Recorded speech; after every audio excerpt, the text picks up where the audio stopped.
चला तर मग मालिकेच्या आजच्या भागामध्ये आपण पाहणार आहोत की सगळीजण जेवायला बसलेली असतात आणि त्याच वेळेला आता मोदक तर एकदमच उत्तमपणे सगळीजण खात असतात, कारण सगळ्यांनाच ना आता ते मोदक खूप जास्त आवडलेले असतात आणि त्यामुळेच आता ते मोदक जे आहेत ते खात असतानाच सगळीजण सायलीचं कौतुक करत असतात.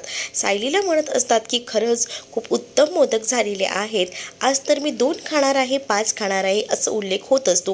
पण त्याच वेळेला प्रताप म्हणतात की तुम्ही जण अशी काय, फक्त तुम्ही त्या मोदकांचं कौतुक करताय, पण इतके छान जेवणही तिनं केलंय त्याचं कौतुकही करा की, खूप छान झालंय हा जेवण. तर इकडे आता सायलीला खूप भारी वाटतं, पण सायलीच्या मनात आहे ना बरेच विचार सुरू असतात. ती विचार करत असते, तिने जाताना सांगितलेलं होतं की मी लवकरच पुन्हा येईन, पण तरीसुद्धा तो आर्या नसतो आणि त्यामुळेच इकडे असणारी ही सायली जी असते ती खूप जास्त अडचणीत सापडलेली असते. दुसरीकडे आता अर्जुन आणि त्याचसोबत चैतन्य जे आहे ते दोघंही जण आश्रमात पोचलेली असतात. तर कुसुमताई म्हणते की खूपच यायला उशीर झाला, इतका का लेट केला. त्याच वेळेला अर्जुन म्हणतो की काय करणार, तुमची ती बहीण आहे ना ती तर कुठे जाऊ देत नाही, सगळीकडे नुसती अडवणूकच करत असते. आताही तिला कसं बसं उल्लू बनवून मी निघालोय. तुमच्या बहिणीला ना खरंच काय बोलावं आता, असं काहीसं अर्जुन कुसुमसमोर बोलत असतो. त्यावर कुसुमही म्हणते की ओ, माझ्या बहिणीला काही बोलायचं नाही हां, मी तुम्हाला पहिलंच सांगते. आणि कुसुम चिडलेली असते. कुसुम म्हणते की बघा, तुम्हाला ना असंच जर माझ्या बहिणीबद्दल बोलायचं असेल ना तर तुम्हाला ना मी कोणत्याच कामात मदत करणार नाही आहे. त्यावर लगेच अर्जुन माफी मागतो आणि कुसुमला म्हणतो सॉरी हां, खरंच सॉरी, पण मला ना तुम्ही मदत करा. तुम्ही जर मला मदत नाही केली ना तर मी खूप मोठ्या अडचणीत सापडेन, असं देखील आता म्हटलं जातं. तर दुसरीकडे मात्र आता पाहायला मिळतं की कुसुम म्हणते की अहो, मी तर तुमची न मस्करीच करत होते. चला, मी ना सगळं सामान काढून ठेवलेलं आहे, तेवढं तुम्ही सगळं चेक करून घ्या. तर आता सगळं सामान चेक करण्यासाठी अर्जुन आणि चैतन्य बसतात, कारण सगळ्या सामानाची एवढी तपासणी करणं, शोधणं एवढं खूप डिफिकल्ट होतं. म्हणूनच त्याने सांगून ठेवलेलं होतं कुसुमताईंना की आधीच सगळं सामान व्यवस्थितपणे बाहेर काढून ठेवा, जेणेकरून ते शोधणंही खूप सोपं जाईल. तर दुसरीकडे जो चैतन्य असतो ना तो सुद्धा म्हणत असतो की नाही, पटकन जे काही आहे ते करायला हवं, कारण मला ना घरी जाऊन ना मोदकांवर तावही मारायचं आहे, कारण सायली बहिणीने मोदक केले आहेत आणि ते मला मिस करायचे नाही आहेत, असं देखील त्या चैतन्याचं म्हणणं असतं. त्यावर अर्जुन त्याच्याकडे पाहतच राहतो. अर्जुन म्हणतो अरे च्छा, म्हणजे तुला मोदकाची पडली, कामाची नाही. तर दुसरीकडे कुसुमही म्हणते की नाही, खरंच ना आमची सायली ना मोदक उत्तमच करते, म्हणूनच तिच्या जीवनाचं प्रत्येकाला कौतुक आहे. तर वेळ न घालवता चला आपण सुरुवात करूया का, असं आता अर्जुन जो आहे तो म्हणत असतो. अर्जुन आणि चैतन्य आता कामाला लागतात. खरं तर त्यांना ना सगळी शोधाशोध करायची असते, नेमकं काय भेटतंय की नाही हे सगळं शोधायचं असतं आणि त्याचसाठी ते पूर्ण तयारीला लागत असतात. तेवढ्यातच अर्जुनचा फोन वाजतो. अर्जुन म्हणतो की बापरे. तर अर्जुनचा फोन वाजल्याबरोबर अर्जुनला सगळीजण विचारतात की काय झालं आहे नेमकं. तर अर्जुन म्हणतो की काय करूया बायकोचं, बायकोने फोन करायला सुरुवात केली. तर चैतन्य म्हणतो अरे उचल ना आणि सांग ना, आपण कामात आहोत. पण अर्जुन म्हणतो की नाही, मी एकदा फोन उचलला ना का मग ती पुन्हा पुन्हा फोन करत बसणार की किती वेळ लागणार आहे काय, त्यापेक्षा इग्नोरच करतो. मी जर फोन उचललाच नाही ना तर ती देखील शांत बसेल, असं देखील अर्जुन आता म्हणत असतो. तर दुसरीकडे मात्र सायली जी आहे ती खूप जास्त व्याकुळी झालेली असते. तिलाच कळत नसतं की अर्जुन असं का करतो, एवढ्या कोणत्या महत्त्वाच्या मीटिंगमध्ये अर्जुन अडकलेला आहे याचाच ती आता विचार करत असते. तर इकडे मात्र सगळीजणं मस्त त्या मोदकांवर ताव मारत असतात, एन्जॉय करत असतात, पण या सगळ्यामध्ये अर्जुनच नसतो याचंही तिला वाईट वाटत असतं. ती सारखी बाजूला जाऊन ना अर्जुनला कॉन्टॅक्ट करायचा प्रयत्न करत असते, अर्जुनला कॉल करत असते आणि विचारत असते की तुम्ही कधी येणार आहात, कधी वाजेपर्यंत. पण अर्जुन फोन उचलेल तर ना, अर्जुनने ठरवलेलंच असतं की सायलीचा कॉल रिसीव्ह नाही करायचा, कारण जर सायलीचा कॉल रिसीव्ह केला तर त्याला माहिती आहे की सायलीचे ते उलटसुलट प्रश्न हे नेहमीप्रमाणे सुरू होणार आणि मग आपण कुठे आहोत काय आहोत हे तिला सांगावं लागणार आणि तेच तिला सांगायचं नसतं अर्जुनला. आणि म्हणूनच अर्जुन जो आहे तो तिचा कॉल रिसीव्ह करत नाही. चैतन्य म्हणतो अरे तुला रिसीव्ह करायचं नाही आहे ना तर इग्नोर कर, पण आपल्या कामाला लाग, कारण आपलं कामही तितकंच महत्त्वाचं आहे, असं देखील आता चैतन्य त्याला म्हणतो. त्यावर आता अर्जुन जो आहे तो कामाला लागतो आणि सगळ्याची शोधाशोध करत असतो. बिचारी सायली मात्र कंटिन्यू कॉल करत असते. तर दुसरीकडे जो आहे तो आता अश्विन त्या वकिलांना घेऊन हॉस्पिटलमध्ये आलेला असतो आणि वकिलांना घेऊन जेव्हा तो हॉस्पिटलमध्ये येतो तेव्हा तो बाहेर असणाऱ्या त्या हवालदारांची परमिशन घेतो की आम्ही प्रियाला भेटू शकतो का. त्यावर ते हवालदार सुद्धा म्हणतात की हो तुम्ही प्रियाला भेटू शकता. आता प्रिया आतमध्ये एकटीच बसलेली असते. त्याच वेळेला अश्विन जातो आणि अश्विन जो आहे तो आतमध्ये जाऊन म्हणतो की प्रिया हे बघ मी तुझ्यासाठी वकील आणलेले आहेत, हेच वकील तुझी सुटका करणार आहेत. फक्त ज्या ज्या काही गोष्टी झाल्या होत्या ना त्या सगळ्या या वकिलांना सांग. त्यावर प्रिया खूप जास्त खुश होते आणि प्रिया म्हणते खरंच हे वकील मला सोडवणार आहेत का या सगळ्या संकटातना. तर अश्विन म्हणतो की हो हे वकील तुला सोडवणार आहेत, त्यामुळे तू आता स्टेटमेंट दे. तू जे जे काही कोर्टात बोलली होतीस ना ते सगळं काही या वकिलांना सांग, म्हणजे यांना स्टडी करायला सोपं जाईल आणि तुझी लवकरात लवकर सुटकाही होईल. असं देखील आता अश्विन जो आहे तो सांगू लागतो. त्यावर आता प्रिया म्हणते की हो मी नक्कीच सांगेन काय काय बोलायचं आहे ते. आणि त्याच वेळेला मात्र आता प्रत्येक गोष्ट ती सांगू लागते आणि त्याच वेळेला ती जेव्हा प्रत्येक गोष्ट एक सांगत असते आणि ती म्हणत असते की मी कोर्टात आहे ना प्रत्येक वेळेला वेगवेगळे स्टेटमेंट दिले, पण तुम्हाला काय सांगू लास्टच्या वेळेला जे स्टेटमेंट दिलं ना त्यामुळेच हे सगळं मला भोगावे लागते, असं देखील ती आता रडत रडत म्हणत असते. खरं तर हे सगळं नाटक असतं, कारण ना तिला फक्त आणि फक्त अश्विनचे जी काही सिंपती हवी असते ना ती हवी असते आणि त्याचसाठी तिचे हे नखरे मात्र सुरू असतात. आणि त्यामुळेच ती आता म्हणत असते की मी जी काही लास्ट स्टेटमेंट दिलं त्यामुळे आज मी इथे अडकून आहे. असं म्हटल्यानंतर अश्विनही तिला म्हणतो की ज्या काही गोष्टी आहेत ना त्या सगळ्या काही सांगून टाक, म्हणजे त्यांनाही तेवढं बरं पडेल. तर जे वकील असतात तेही म्हणतात की काय स्टेटमेंट दिलं होतं तुम्ही लास्टच्या वेळेला ते मला सांगा, म्हणजे मला तसा केसला अभ्यास करण्यासाठी बरं पडेल. तर जी प्रिया असते ती म्हणत असते की खरं तर ना मी लास्टच्या वेळेला एवढंच सांगितलं, एवढे दिवस मी इतकंच म्हणत होते की हा खून आहे ना तिनं केलेला नाही आहे, पण लास्टच्या वेळेला मी स्वतःहून म्हटलं की हा खून झाला तेव्हा मी तिथं होते, एवढं स्टेटमेंट दिलं आणि मला ही शिक्षा झालेली आहे. दुसरीकडे सायली जी आहे ती कंटिन्यू कॉल करत असते. सायली जेव्हा कंटिन्यू कॉल करत असते तेव्हा मात्र आता तिथं कल्पना असते आणि कल्पनाचं लक्ष असतं सायलीवर की सायली नेमकी काय करत आहे, सायलीचं काय चाललं आहे. पण ती आता सगळ्यांसमोर सायलीला काही विचारत नाही, पण सायलीच्या चेहऱ्यावरचं जे दुःख असतं ते कल्पनाला जाणवत असतं.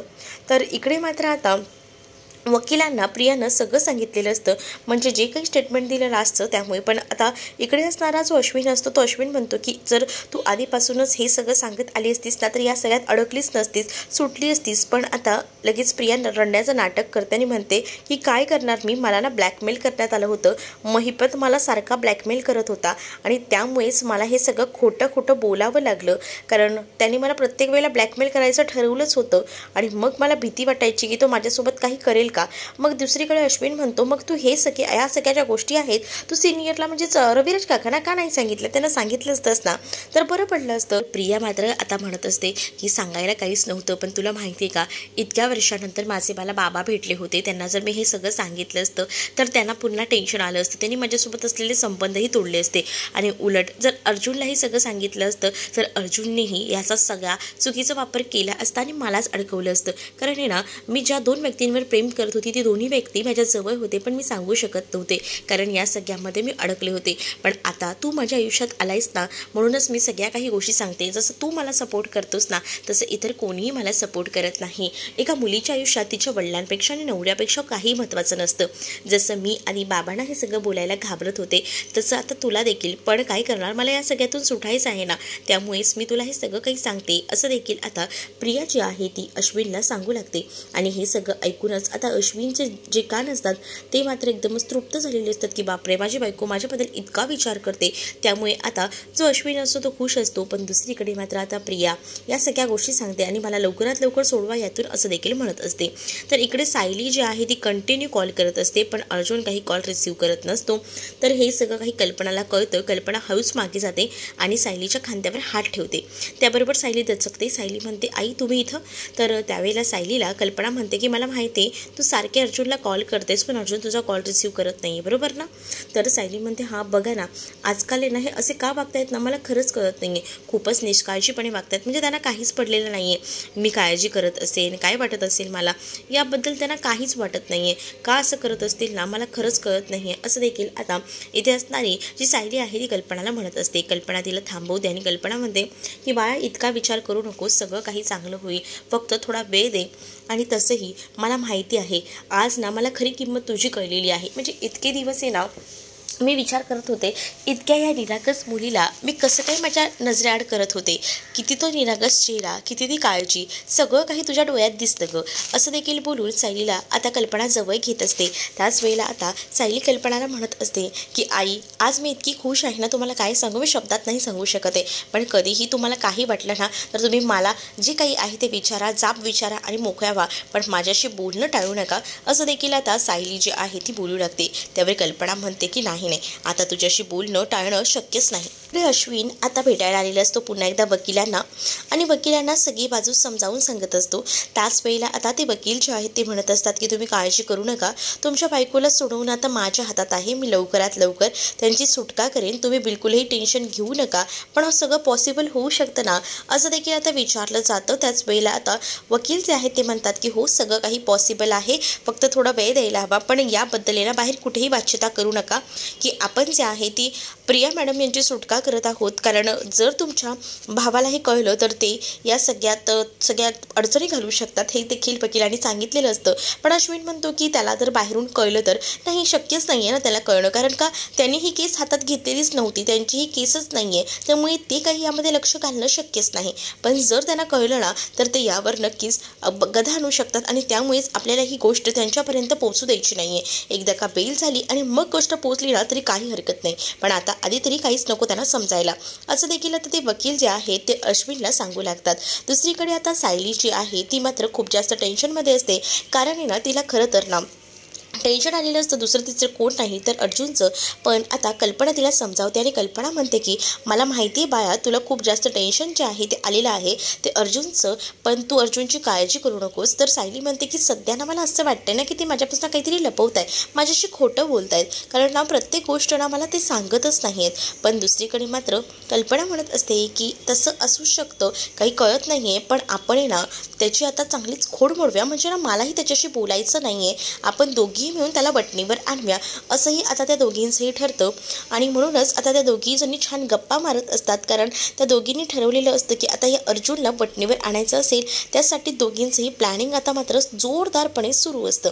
दोघी जेव्हा प्लॅनिंग करत असतात ना तेव्हा मात्र आता इकडे कल्पना जी असते ती म्हणत असते की आधी मी तुझ्याशी कसं वागायचे, काय वागायचे, हा जरी विचार केला ना तरी स्वतःचाच राग येतो. म्हणजे बघ ना, मी खूप जास्त टेन्शनमध्ये असायचे, खूप विचित्र विचार करायचे की काय होईल, कसं होईल, पण त्या सगळ्या ह्याच्यामध्ये मी तुझा कधीच विचार केला नाही गं की तुला कसं वाटत असेल, मी तुझ्याशी असं वागते. हे बघून हे सगळं काही आता कल्पनाला आठवत असतं आणि कल्पनाला सायली म्हणते की आई, उगाच कशाला त्या जुन्या आठवणी, आता आपण नवीन आठवणींमध्ये आपले सगळंच जे काही स्थापना आहे ते करूया ना, आपल्याला या सगळ्या आठवणींमध्ये नाही राहायचे हरवून. आणि त्याच वेळेला त्या कल्पना सायलीच्या गालावर किस करते आणि म्हणते की हां, असं आपण आपल्या या नात्याला नव्याने सुरुवात करतोय ना, तर सगळं काही एकदम सोयीस्कर व्हायला हवं आणि त्यासाठी दोघेही जणी खुश असतात. तर दुसरीकडे मात्र आता त्या वकिलांनी जे काही अश्विनला सांगितलेलं असतं की या केसबद्दल, म्हणजेच आपण प्रियाला सोडवणार आहेत याबद्दल काही झालं तरी तुमच्या भावाला कळू देऊ नका, नाहीतर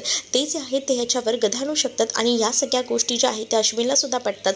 अश्विन म्हणतो की हां बरोबर, तुम्ही जे बोलताय ते एकदम परफेक्ट आहे, कारण जर माझ्या भावाला याबद्दल कळलं तर नक्कीच तो यामधून माझ्या बायकोला सोडवू देणार नाही, यामध्ये नक्कीच तो प्रॉब्लेम क्रिएट करेल आणि त्यामुळेच ही गोष्ट त्याला नाही सांगायला हवी, तुमचं म्हणणं बरोबर आहे. असं देखील आता इथे असणारा अश्विन जो आहे त्या वकिलांना बोलत असतो. वकील म्हणतात मग आता तर तुम्ही टेन्शन घेऊच नका, तुम्ही माझ्यावर जबाबदारी दिलेली आहे तर ती जबाबदारी मी उत्तमपणे पार पाडणार आहे, तुमच्या बायकोची लवकरात लवकर मी सुटका करणार आहे, असं देखील आता ते वकील सांगू लागतात. त्यावर अश्विन हे खूप जास्त खुश झालेला असतो. अश्विन म्हणतो की तुमचे आभार कसे म्हणू ना, मला खरंच कळत नाही आहे, शब्दातही मांडता येणार नाही असे तुमचे आभार आहेत, कारण इतके दिवस मी माझ्या बायकोसाठी वकील शोधत फिरत होतो, पण कुठेही मला वकील भेटत नव्हता, पण तुमच्यासारखा वकील अगदीच माझ्यावर तीव माणसासारखा धावून आलेला आहे, प्लीज काही करा पण माझ्या बायकोला या सगळ्यातून सोडवा, असं देखील अक्षरशः अश्विननं आता हात जोडून सांगितलेलं असतं. दुसरीकडे सायली आणि त्याचसोबत कल्पना गप्पा मारत असतात आणि तेवढ्यातच तिथे आता प्रतिमा आलेले असतात. प्रतिमा तिथे आल्यानंतर इकडे मात्र बोलत बोलत असतात की वा म्हणजे सासूसुनांच्या गप्पा रंगल्या आहेत. तर सायली म्हणते की हो सासूसुनांच्याच गप्पा रंगल्या आहेत का, काही झालंय का, तर तुम्ही अर्जुनबद्दल काहीतरी बोलत होतात असं मला ऐकू आलं. तर दुसरीकडे मात्र हो आम्ही अर्जुनबद्दलच बोलत होतो, कारण अर्जुन जो आहे ना तो अजूनही आलेला नाही आहे. त्यांनी मला सांगितलं होतं की ते येणार आहेत पण ते अजूनही आले नाहीत. ते मला बोलले होते की जीवनाच्या टायमिंगपर्यंत ते येतील पण ते का नाही आले खरंच कळत नाही आहे. असे अनेक प्रश्न जे आहेत ते आता सायलीला पडलेले असतात आणि कल्पनाने मात्र सायलीला सपोर्ट केलेला असतो आणि ती म्हणत असते की तू काळजी करू नको, आपल्याला जर वटणीवर आणायचंच असेल ना तर मी सुद्धा तुझ्या पाठीशी आहे, आपण दोघीही मिळून त्याला वटणीवर आणूया असं ठरलेलं असतं. आणि जेव्हा या सगळ्या गोष्टी ठरतात ना तेव्हा प्रतिमा मात्र म्हणते की तुमचा काहीतरी गैरसमज होतोय, कारण मला असं वाटतं ना की काही झालं तरीसुद्धा ज्या काही गोष्टी आहेत त्या अर्जुन जो आहे तो न सांगता करणारच नाही. तर कल्पना म्हणत असते की नाही माझी सूनही काही खोटं बोलत नाही आहे, हल्ली अर्जुन आहे ना फक्त स्वतःचंच खरं करतोय. आजही बघितलं का न सांगता तो निघून गेला, पण त्याला या गोष्टी कळत नाही की आपण घरात किती जण त्याची वाट बघतोय, आपल्याला काय वाटत असेल, आपण किती जण काळजी करत असू, पण नाही त्याला तर आता फक्त आणि फक्त बाहेरची कामं महत्त्वाची वाटतात. इतक्या मोठ्या महत्त्वाच्या मीटिंगला गेलाय की त्यानं बायकोला एक साधा कॉलही केलेला नाही आहे. जे आहे ती आता सगळं काही सामान शोधून दिलेलं असतं तिनं, पण जेव्हा ती आता सगळं काही सामान शोधून देते ना त्यामध्ये सायलीचं आणि प्रियाचं गाठोडं नसतं. अर्जुन म्हणतो की यामध्ये कमाल झाली, सगळ्यांची गाठोडी आहेत, सायलीचंच गाठोडं नाही आहे कसं. त्याच वेळेला कुसुम म्हणते अहो सायलीचंच काय, प्रियाचं सुद्धा गाठोडं नाही आहे.